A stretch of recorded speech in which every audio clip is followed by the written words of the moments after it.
Well, in a major escalation, Israel has bombed Gaza's main city and said Hamas's end is nearing after Hamas warned that no Israeli hostages will leave the Gazan enclave if its demands for prisoner release is not met. Qatar, who has been a key negotiator in the Israel-Hamas truce deal, has said that both parties are unwilling for another round of negotiations, but the West Asian nation will continue to push for the release of hostages and prisoners alike.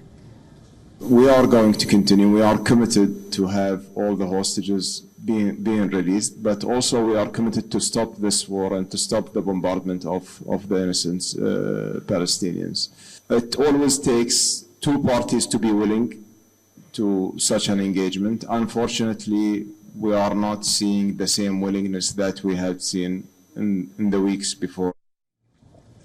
Just days ago, the U.S. vetoed a UN Security Council resolution calling for a ceasefire in the besieged Strip. The United Nations General Assembly is set to resume its emergency session of the unprecedented humanitarian crisis in Gaza, while the Palestinian Prime Minister, Mohammed Ibrahim Shitaya, who is attending the Doha Forum, has slammed America's decision to not support 13 other members at the UNSC for a ceasefire in Gaza. It's not up to Israel only. It is those who have given the Israelis the greenest of the green light to continue killing the Palestinians. For the United States to block a United Nations Security Resolution, one should hold the Americans responsible as part of the launching attack on the Palestinians in Gaza and on the West Bank. Marking 75 years of its existence, the UN said the war had underlined the world's many failures, as though we had not learned anything in the last 7 decades. This as the UN resumed its emergency session on Gaza to press members harder to convince Israel on a humanitarian pause or to allow aid to get in. We live among such failures today, with the turmoil and suffering that they produce. War. My thoughts go to the millions of people suffering unbearably in the occupied Palestinian territory, notably Gaza and Israel, in Sudan, Ukraine, Myanmar, and so many other places. Israeli authorities are showing no signs of stopping their operations against Hamas. Smoke and gunfire could be heard in Gaza's largest refugee camp as Israel continued to pound the Strip. The death toll from this conflict continues to rise as well. Over 18,000 Palestinians are now dead and over 49,000 people have been injured in this war. The WHO chief has reiterated that the healthcare system in Gaza is catastrophic and has warned that no one is safe in the Gazan Strip. 17 members of the WHO Executive Board have adopted a resolution urging prompt and unobstructed humanitarian aid access to the war-torn Gaza Strip.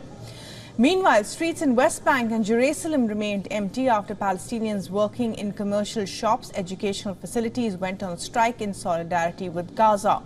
Israeli-occupied West Bank's Bethlehem is also struggling to keep its businesses open due to the ongoing war. 2 weeks away from Christmas, souvenir shops and restaurants are struggling to keep their businesses running. Now, flares also continue to fall over Gaza's Khan Yunis, forcing Palestinians to flee their homes.